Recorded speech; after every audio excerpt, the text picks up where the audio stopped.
A federal judge has agreed to postpone the hearing, which was set for today in court, in which the US government could force Apple to help the FBI to unlock the phone used by one of the shooters in the San Bernardino terrorist attack. It looks like the FBI may have found a way to do it without Apple's assistance. Justice Department officials have now announced. Magistrate Judge Sherry Peem directed the government to report back by April the 5th over whether or not they have any success.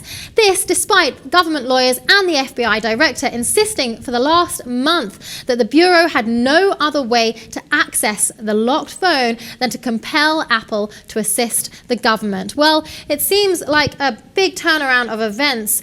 Everyone's been saying all along that there were other methods that the FBI could have used to unlock this phone. It didn't have to be Apple, that were taken to court.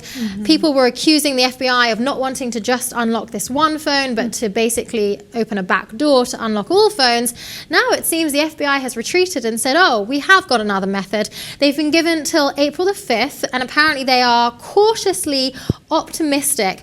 First, they have to test out the method to ensure that it doesn't destroy data on the phone. So they've been given a couple of weeks to do this, and all within 24 hours of this all going to court. You know, this 11th hour request that the government made to cancel the hearing, it looks like, and this is a speculation coming out of the Electronic Frontier Foundation, that spokesperson, that they might drop it entirely. You know, they underestimated Apple's strength, if you will, this giant of technology. They didn't anticipate the press and also Apple's resistance. And I think that this backdoor, it's very disconcerting, Joe. It's like, what are they up to? Do we have a right to know? How does this affect you and I? Absolutely. I mean, there have been a number of cryptography experts who have come out over the past few weeks saying that there are all sorts of other methods that could have been used to unlock this phone. They talked about exploiting bugs in Apple's software, making copies of the phone to try to crack the passcode, using electronic beams, radio waves.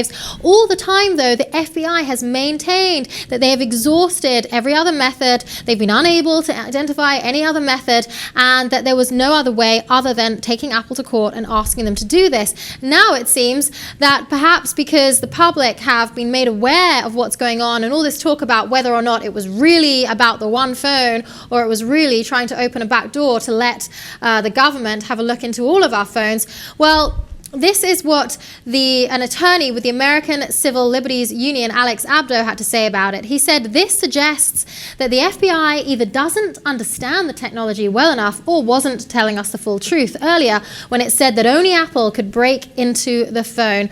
Obviously, the FBI have responded. They've said this isn't true. It's more that because there was so much publicity around this case that other companies came forward with different potential answers.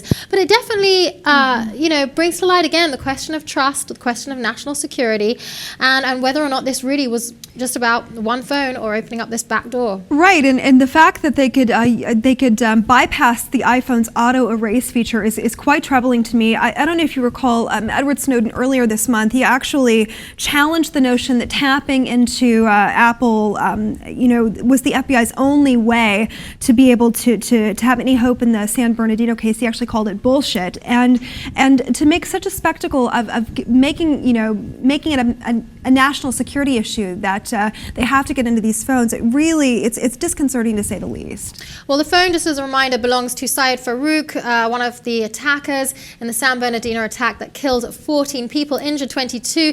The FBI is maintaining that this is about getting into a terrorist phone. Obviously, Apple are arguing against that, but it may be that the FBI have found a way to get into that phone after all without even using Apple.